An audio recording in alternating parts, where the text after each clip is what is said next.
화평의 왕 예수라는 제목으로 오늘 우리에게 주시는 하나님의 말씀은 에베소서 2장입니다. 에베소서 2장 14절부터 18절까지의 말씀, 신약 311면에 있습니다. 그는 우리의 화평이신지라 둘로 하나를 만드사 원수된 것 곧 중간에 막힌 담을 자기 육체로 허시고 법조문으로 된 계명의 율법을 폐하셨으니 이는 이 둘로 자기 안에서 한 세 사람을 지어 화평하게 하시고 또 십자가로 이 둘을 한 몸으로 하나님과 화목하게 하려 하심이라. 원수된 것을 십자가로 소멸하시고 또 오셔서 먼데 있는 너희에게 평안을 전하시고 가까운 데 있는 자들에게 평안을 전하셨으니, 다 함께 보겠습니다. 이는 그로 말미암아 우리 둘이 한 성령 안에서 아버지께 나아감을 얻게 하려 하심이라. 아멘.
지금 우리는 그 어느 때보다 이 평안과 그 화평이 그리운 그런 상황 속에서 살아가고 있습니다.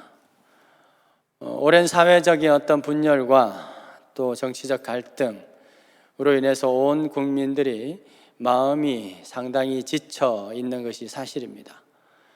게다가 엎친 데 덮친 격으로 이 팬데믹이라고 하는 이 미정유의 사태로 인하여서 우리의 마음이 불안하고 이제 좀 그만했으면 좋겠다라고 하는 그러한 또 마음들이 많이 있음을 모두가 공감하시게 될 것입니다.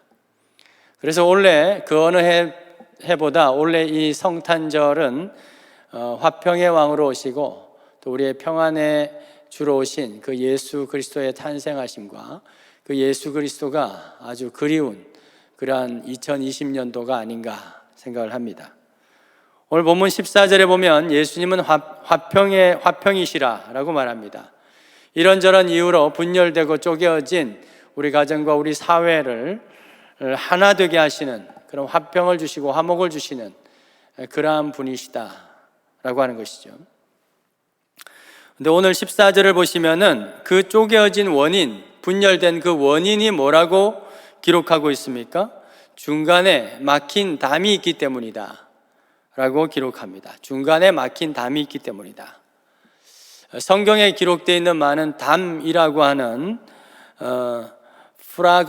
프라그모스라고 하는 단어들이 있는데 이것은 울타리, 산 울타리 또는 담 이렇게 기록되어 있습니다. 번역되어 있습니다. 주로 어떤 울타리냐? 포도원을 지키는 울타리가 프라그모스입니다. 포도원은 기쁨을 의미하죠. 그러니까 이 울타리의 기능은 뭐냐면 나의 소유에 대한 경계선을 의미하고 또 여우와 같은 그런 맹수들의 접근을 막는 그 정도의 기능으로서의 울타리, 그러한 어떤 담의 의미입니다. 그것이 바로 프라그모스이겠죠. 그런데 이것을 너무 두껍게 쌓거나 너무 지나치게 높이 쌓게 되면, 이 담을 쌓게 되면 어떻게 됩니까? 소통의 단절이 오게 되는 것입니다. 다른 사람과 이웃과 소통이 단절되는 것입니다. 옛날 우리나라의 시골의 또 가정들의 모습을 보면 예상하실 수 있지 않습니까? 그때도 지금도 그렇지만은 담이 있었습니다. 담이 없는 집은 시골의 외딴 집이라든지 그렇게 있고 마을에는 다 담들이 있었지만 그 담이 높지 않았습니다. 단지 그 담의 어떤 그 기능은 뭐냐 하면 여기가 그냥 내 집이다라고 하는 경계선, 그리고 맹수나 짐승들이 들어오지 못하도록 보호하는 정도의 어떤 담의 기능이었지, 다른 사람들과 이웃과 소통을 단절하는 그런 담은 아니었습니다. 왜? 높이가 그렇게 높지 않았기 때문에. 그래서 길거리를 지나가는 나그네나 또 안에 있는 사람이나 서로 지나가면서 대화가 오고 갔던 그런 정감이 있었던 그런 어떤 마을의 분위기를 우리는 기억하지 않습니까?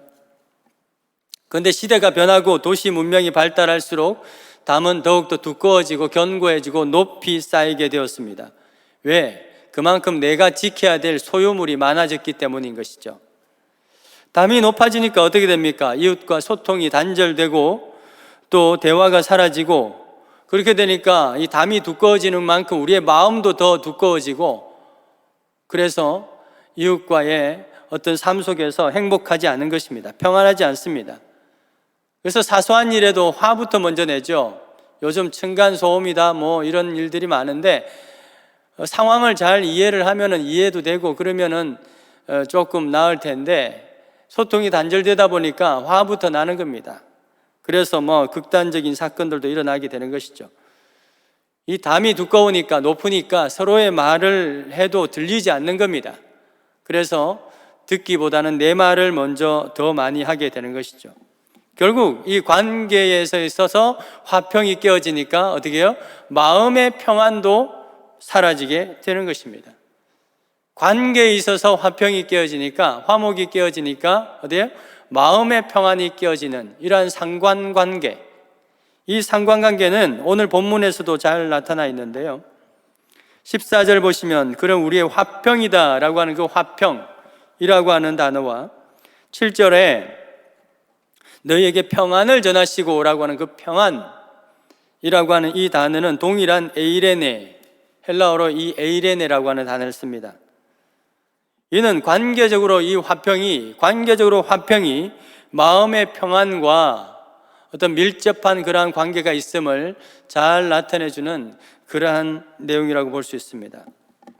예수께서 육신을 입고 아주 작고 존재감 없는 그 베들레헴에 탄생하신 것은 이 깨어진 화평으로 인해서 마음의 평안을 잃어버린 그 영혼들을 다시 회복시키기 위함인 줄 믿습니다.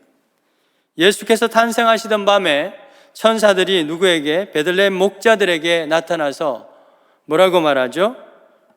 지극히 높은 곳에서는 하나님께 영광이요, 땅에서는 하나님이 기뻐하시는 사람들 중에 평화다라고 선포합니다. 평화다, 에이레네라고 선포하는 거죠. 헬라어로는, 히브리어로는 샬롬, 우리가 잘 아는 샬롬입니다. 땅에서는 하나님이 기뻐하는 사람 중에 샬롬이다, 에이레네다라고 하는 것이죠. 아기 예수의 이 탄생이 지극히 높은 곳, 그 천국에서는 하나님 앞에 영광이다라고 하는 것은 이해가 되는데, 그렇다면 땅에서는 평화다라고 하는 말은 어떤 의미일까요? 이는 천사들이 다른 사람들보다 제일 먼저 이 목자들에게 이 말을 하는 것을 통해서 알 수 있습니다. 당시 목자들은 이스라엘 사회로부터 철저하게 소외되고 외면되고 또 격리당하는 그러한 사람들이었습니다. 존재 자체가 인정받지 못했고 그들의 말 자체가 인정받지 못했고, 그래서 들을 가치가 없는 그런 소통의 단절된, 그래서 사회로부터 담을 쌓아서 외면당한 그러한 사람들이 바로 목자들입니다. 그래서 이들은 법정에서 증언을 해도 증인으로서의 그러한 인정을 받지 못하는 그러한 사람들이었죠. 소외당한 사람들, 또 외면당한 사람들, 자기의 어떤 의사와 상관없이 사회로부터 소통이 단절된 그런 사람들이 바로 목자들이었습니다. 그래서 마음에 평안이 없었습니다. 가장 낮고 천한 사람들의 어떤 대표적인 인물로서 평안이 없고 항상 두려움과 공포 속에서 사소한 일에도, 작은 일에도 겁부터 내야 되는 그러한 사람들이 바로 이 목자들이었다는 것이죠. 또 언제 어디서 이 로마 군인들이 와서 나의 어떤 재산, 나의 가축들을 빼앗아가고 또 세금을 강탈해 갈까?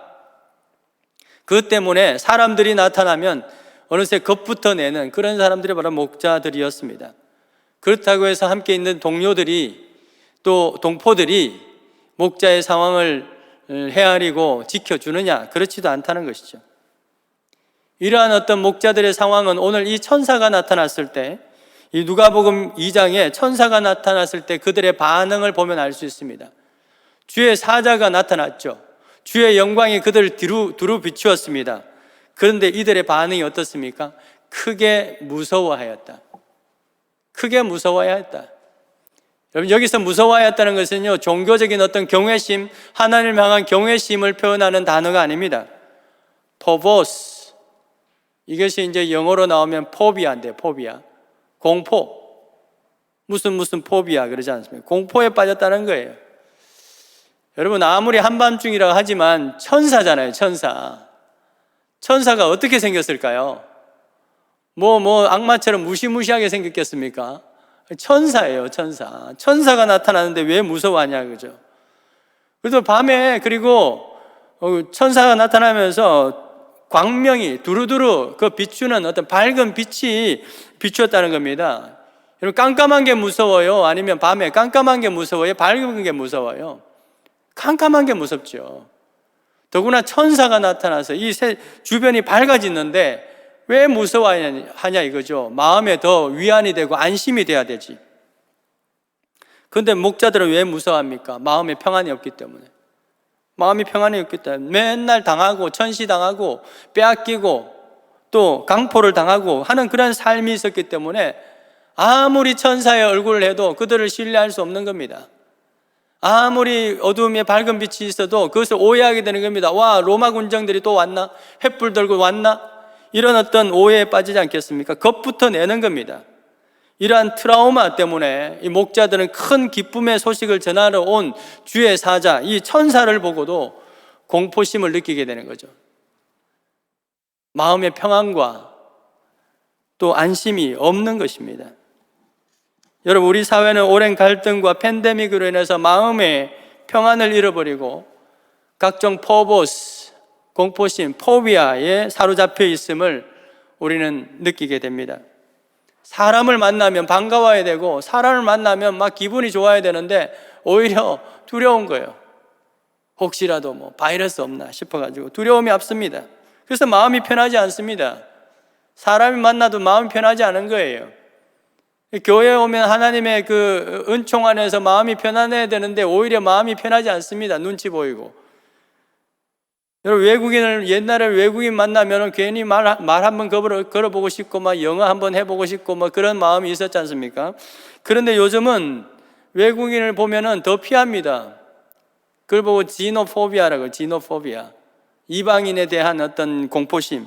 왜? 바이러스 감염될까봐. 사람들과 소통이 안 되니까 이제 요즘 뭘 가지고 있습니까? 주로 핸드폰 가지고, 핸드폰하고 소통을 합니다. 핸드폰 가지고 있는 거예요. 그런데 만약에 휴대폰이 없다. 그래서 사람들은 휴대폰이 없어졌을 때 안절부절 못하고 또 공포심을 느낍니다. 이걸 보고 노모포비아라고, 노모포비아. 노 모바일 폰 포비아. 이게 없으니까 또 불안하다는 거예요. 이러한 불안과 공포는 어디서 비롯됐다고요? 사람들과의 관계에서 단절과 그 소통의 단절을 통해서 오는 어떤 화평이 없기 때문에, 사람들 속에서 화평이 없기 때문에, 화평을 느끼지 못하기 때문에 우리의 마음 가운데 평안이 사라지게 된 겁니다. 그래서 날마다 불안하고 두려운 것이죠. 예수님은 우리 안에 있는 이러한 불안과 공포를 해결하시고 참된 화평과 평화를 주시기 위해서 육신을 입고 이 땅에 오셨습니다. 이런 모든 불안과 공포의 뿌리는 어디 있느냐? 바로 아담의 범죄로 인한 하나님과의 단절 때문입니다. 예수님은 바로 그것을 해결하시기 위해서 구세주로 오신 것이죠. 하나님과 인간 사이에 담을 쌓았습니다. 하나님이 쌓은 담입니다. 인간은 절대로 넘을 수도 없고 뚫을 수도 없고 허물 수도 없는 그러한 엄청난 담. 그래서 그 선하신 하나님과 소통할 수 없기 때문에 우리 인간은 본성적으로 아담의 범죄 이후로 죄된 그 본성은 뭐냐 하면 매사의 공포심과 두려움과 불안을 먼저 느낄 수밖에 없게 되었다라고 하는 사실입니다. 그러한 우리 불쌍한 우리의 영혼을 구원하고 그 막힌 담을 허시기 위해서 예수님은 이 땅에 오셨고, 그 막힌 담을 무엇으로 허셨습니까? 자기의 몸을 부딪혀서 그 담을 허시고 하나님과의 그 관계, 그 소통을 회복하고 또 화목을 주기 위해서 오신 구주, 화평의 주로 주님께서 오셨다라고 하는 것이죠. 무엇보다도 사회적으로 가장 소외되고 존재감 없는 그 목자들에게 이 소식을 가장 먼저 전하신 것은 어떤 의미입니까? 목자들에게 전했다면 그 외의 모든 인생들에게도 참된 화평과 평안을 주시겠다라고 하는 그러한 의지를 드러내신 것이 바로 목자들의 먼저 만나신 그러한 사건입니다. 이는 에베소서 2장 17절에 또 오셔서 먼 데 있는 너에게 평안을 주시고 가까운 데 있는 자들에게도 평안을 전하셨다. 이는 그로 말미암아 우리 둘이 한 성령 안에서 아버지께 나아감을 얻게 하려 하심이라 라고 하신 말씀을 통해서도 하나님의 주님의 그 의도를 알 수 있습니다. 주님은 가까운 데 있는 사람에게나 먼 데 있는 사람에게나 모든 사람에게 화목과 평안을 주시기를 원하십니다. 그리고 이 주님이 주시는 이 화목과 평안은 세상이 주는 것과는 전혀 다른 아주 구별된 특별한 것이다 라고 요한복음 14장 27절에 말씀하고 있습니다. 평안을 너에게 끼치노니 곧 나의 평안을 너에게 주노라. 내가 너에게 주는 것은 세상이 주는 것과 같지 아니하니라. 너희는 마음에 근심하지 말고 두려워하지 마라. 내가 주는 평안은 세상이 주는 그러한 평안과 다르니까 더 이상 너희들은 근심할 필요도 없고 두려워할 필요가 없다는 것입니다. 여러분, 세상도 어느 정도의 평안은 주려고 노력을 합니다. 그런데 그 세상이 주는 방식은 온전하지 못하는 것입니다.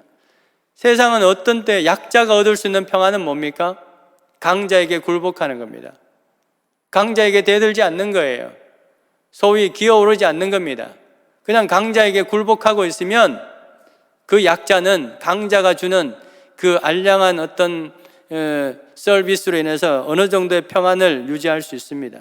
또 그 평안을 유지하려면 강자에게 계속해서 굴복해야 되고, 내가 강자가 되려고 하는 그 시도를 포기할 때 그 평안을 유지할 수 있다라고 하는 것이 이 세상에 통용되고 있는 평안입니다. 그러나 여러분, 이것은 참된 화목도 아니고 평안도 아니죠. 모두 가짜입니다. 왜? 이렇게 얻은 것은 강자에 의해서 또 언제 또 빼앗길지 모르는 그러한 불완전한 평안이기 때문에 그렇습니다. 이것을 지키기 위해서, 이 내가 가지고 있는 조금의 이 평안을 지키기 위해서 노심초사 불안해하는 것, 이 굉장히 역설적이지 않습니까?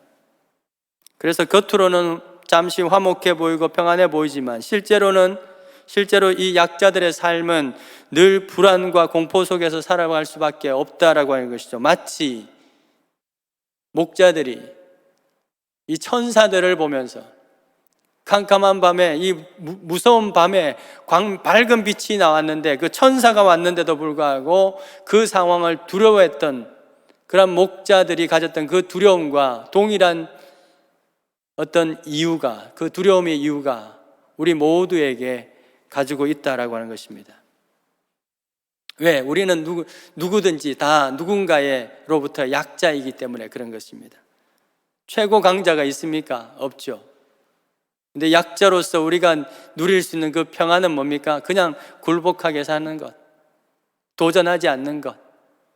그냥 누르면 눌린 대로 살 때, 그때 누릴 수 있는 그 평안이라는 것이죠. 세상은 그것이 평안이라고 말합니다. 근데 예수님은 이런 거짓과 평안을 말하는 이 세상을 향해서 참된 화목과 참된 평안은 무엇을 통해서 우리가 다 공유할 수 있는지 몸소 행동을 통해서 보여주시기 위해서 이 땅에 오셨습니다.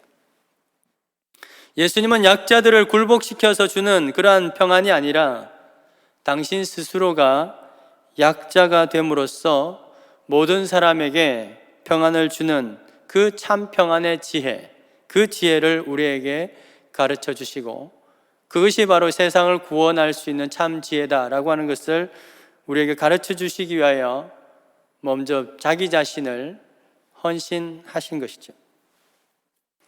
예수님의 동생 야고보는 이 평안에 대한 어떤 참된 지혜와 총명에 대해서 이렇게 이야기를 합니다.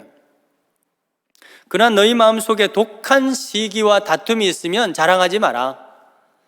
진리를 거슬러서 그게 진짜 평안이라고 거짓말하지 마라. 15절에 이러한 지혜는 위로부터 온 것이 아니요 땅 위의 것이다. 정욕의 것이고 누구의 것이다? 귀신의 것이니. 만약 시기와 다툼이 있는 곳에는 혼란과 모든 악한 일이 있음이라 라고 말했습니다. 이 말은 하나님의 지혜는 결코 독한 시기와 다툼을 유발할 수 없다는 것입니다. 그것은 정욕이요 귀신으로부터 오는 그러한 것이다 라고 하는 것이죠. 그렇다면 진짜 화평케 하는 자는 어떤 사람이라고 말을 하느냐? 그 밑에 18절에 이렇게 되어 있습니다. 우리 다 같이 한번 읽어볼까요? 시작. 화평하게 하는 자들은 화평으로 심어 의의 열매를 거두느니라. 화평하게 하는 자들은 화평으로 심어서 의의 열매를 거둔다 라고 이렇게 말했죠. 이 말을 요즘 말로 좀 바꾸면 이런 겁니다. 화평이라 쓰고 그러니까 정의라고 의라고 읽으라, 뭐 이런 말이 있죠. 뭐라고 쓰고 뭐라고 읽으라, 그런 의미인 것이죠. 참된 화평을 이루는 것이야말로 하나님의 정의다, 하나님의 의다. 그 화평을 이루기 위해서는 우리가 화평으로 심어야 된다 라고 하는 어떤 선순환적인 그러한 말씀을 하고 있는 것입니다. 우리 사회는 화평이라고 하는 명분으로 결국 내 말에 굴복하고 나에게 굴종하기를 강요하고 있는 그런 상황 속에서 살아가고 있습니다. 그렇게 하면은 화평할 거다. 네가 내한테 굴복을 하면 모두가 다 내가 너를 용서할 테니까 화평해야 할 수 있지 않겠느냐라고 하는 것이 세상이 이 세상적 원리 안에서의 화평의 원리인 것이죠. 그러나 이것은 결단코 참된 화평을 이룰 수도 없고 평안도 줄 수 없고 또 다른 불안과 공포를 또 초래할 수밖에 없는 것이죠. 목자들이 그랬던 것처럼 아무리 목적과 취지가 선하다 해도 그 방법에 있어서 독한 시기와 다툼이 있고 화평이 없다면 그것은 하나님이 원하시는 정의, 의의 열매가 아닌 것입니다.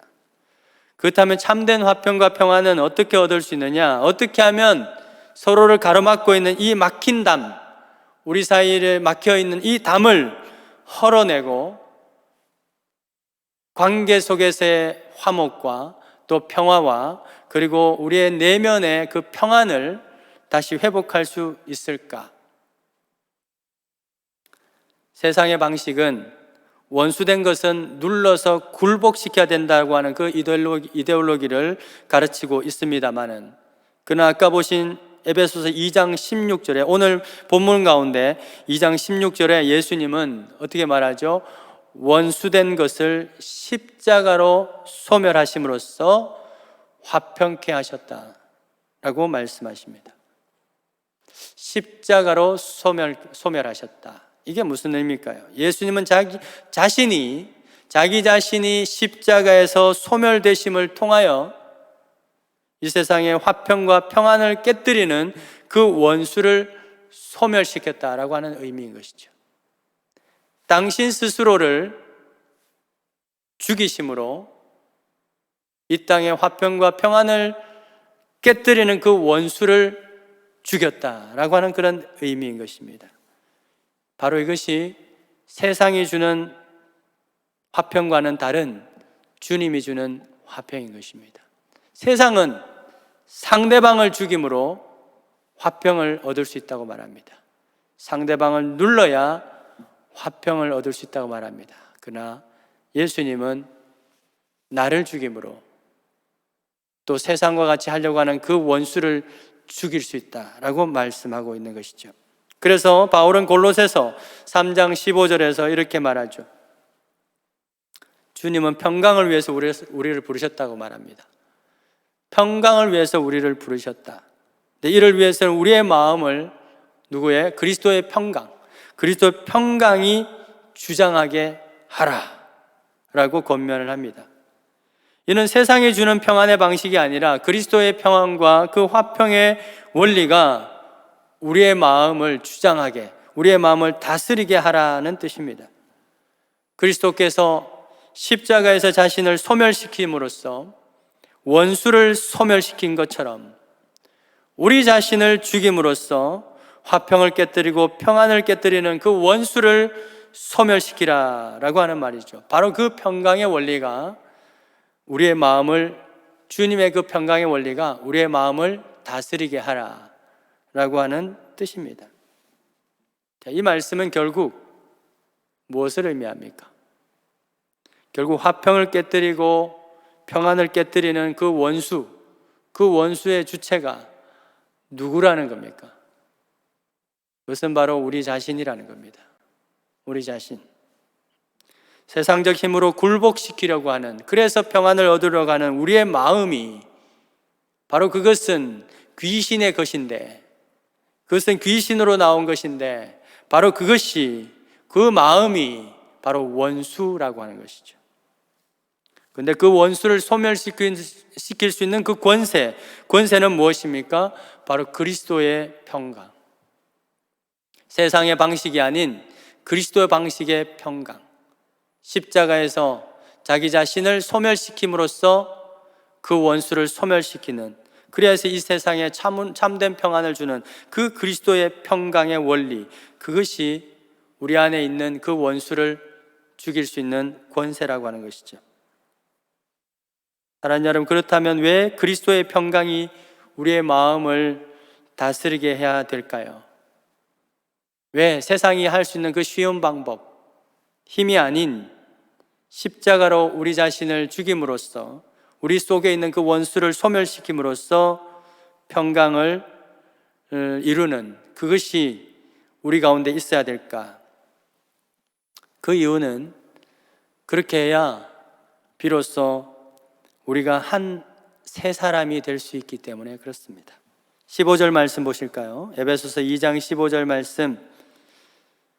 법조문으로 된 계명의 율법을 폐하셨으니 이는 이 둘로 자기 안에서 새 사람을 지어 화평하게 하시고 라고 말합니다. 여기서 말하는 새 사람은 무엇을 의미하느냐?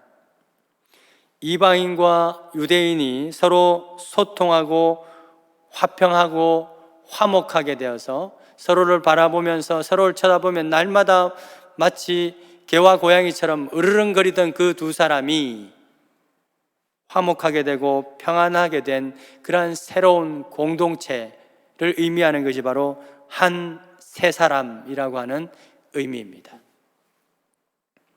율법이라고 하는 두껍고 무거운 높은 이 담에 가로막혀서 절대로 가까워질 수도 없고 가까워져서도 아니 되는 이 사람들이 서로 소통하고 화평하고 그래서 평안 속에서 살아가는 공동체가 되는 것, 바로 이것이 하나님께서 우리가 맺기를 원하시는 그러한 의의 열매인 것이죠. 바로 그것이 새 사람 공동체의 모습입니다. 그것을 위해서 무슨 방법? 그리스도의 평강의 방법으로 이 일을 해낼 수 있다는 것이죠. 사랑하는 여러분, 우리 사회가 새롭게 되기를 꿈꾸십니까? 소망하십니까? 그러기 전에 저와 여러분 가정과 우리 교회가 먼저 새 교회 공동체가 되기를 소망합니다. 그런데 새 교회가 된다는 것은 또한 무엇을 의미합니까? 그것은 우리 안에 참된 화평과 평안이 회복되는 것입니다. 이것을 위해서 우리는 그리스도의 평강으로 화평케 되는 그러한 공동체가 되어야 되겠죠.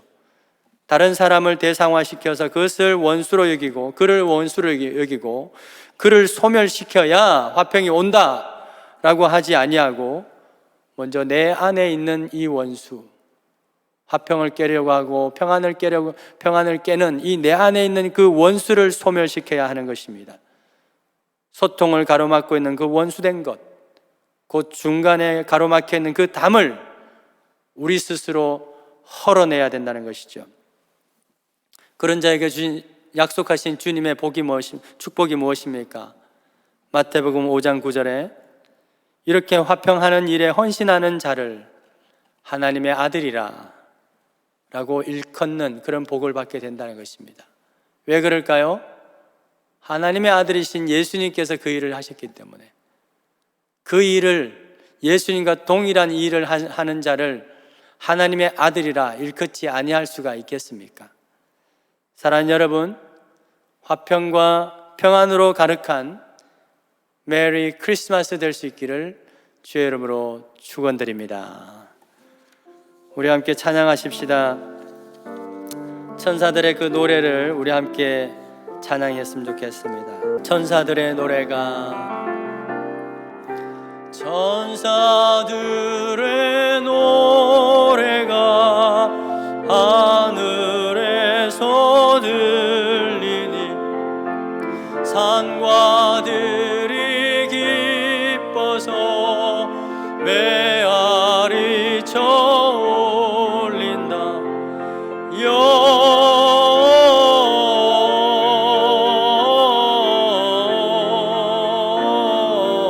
영광을 높이 계신 주께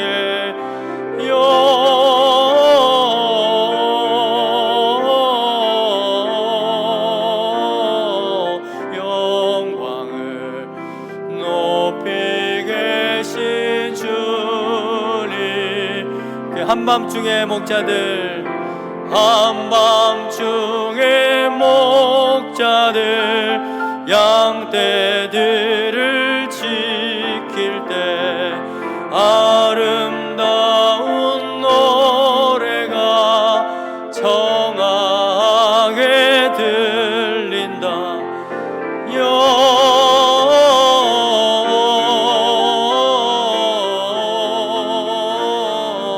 영광을 높이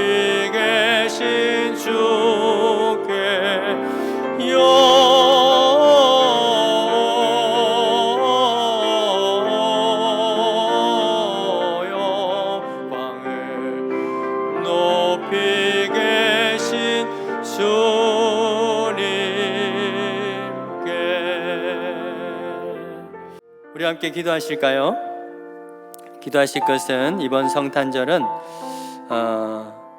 정말 우리 가정에 또 우리 삶에 참 평안과 참 평강이 회복되는 우리 가정과 또 우리 여러분 개인 될 수 있도록, 그로 인하여서 우리 교회도 참 한 새로운 공동체, 한 새 교회가 될 수 있도록 위해서 기도하십시다. 이 일을 위해서 우리가 다른 사람을 또 어떤 비판하거나 정죄하는 것이 아니라 우리 안에 있는, 우리 속에 있는 그 원수들을 우리 스스로 죽임으로 말미암아, 예수 그리스도의 그 능력으로 죽임으로 말미암아 참된 평안이 회복되고 참된 화목이 회복되는 우리 자신과 우리 가정 될 수 있도록, 또 그리하여서 우리 사회가 그렇게 될 수 있도록 위해서 간절히 한 목소리로 간절히 기도하십시다.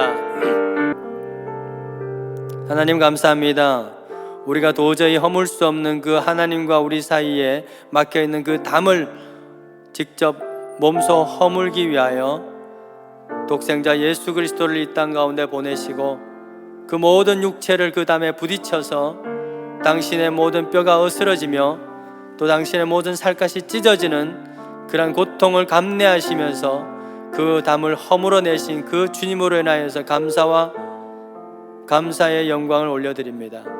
우리가 그 은혜를 입었사오니 우리의 삶 가운데서도, 우리 개인의 삶 가운데서도 어떤 다른 대상을 원수로 삼지 아니하고 내 마음 가운데 있는 그 귀신의 영들과 또 더러운 그러한 정욕들을 죽여내며 그것을 소멸시킴으로써 우리의 가정에 또 우리의 마음 가운데 참된 평안과 참된 화목을 주는 그러한 복의 통로로 사용되게 해주시고, 그래서 하나님은 우리를 향해서 네가 참 하나님의 아들이다, 참 하나님의 아들이다, 나의 아들이다, 나의 자녀다, 나의 딸이다 라고 하는 그러한 복된, 또한 은혜를 입게 되는 그러한 축복을 받게 되는 우리 모두 가정과 우리 개인들 되게 하여 주옵소서.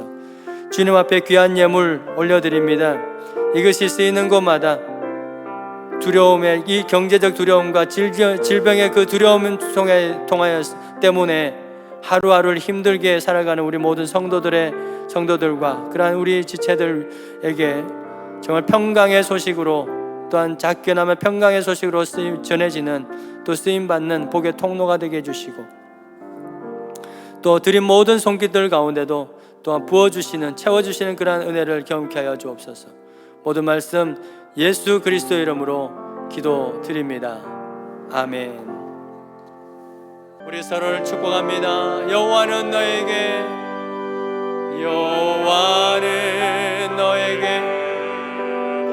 주시기를 원하며 너를 지키시기를 원하시며, 여호와는 그 얼굴을 너를 향하여 드사 은혜와 평강 주시기 원하노라. 여호와는 너에게 복을 주시기를 원하며 너를 지키시기를 원하시며, 여호와는 그 얼굴을 너를 향하여 드사 은혜와 평강 주시기 원하노라. 우리 좌우에 있는 분들 축복하시고, 우리 화면에 있는 분들, 우리 성도님들 축복하십시다. 존귀 여기시는 하나님이 내 삶 속에서 이 약속을 신실하게 이루시리. 땅에 기름진 것으로 하늘에 신령한 것으로 너를 복주시고 지키신 하나님이 너의 영혼 잘 되도록 은혜 베푸시며 평강으로 인도하시리. 평강으로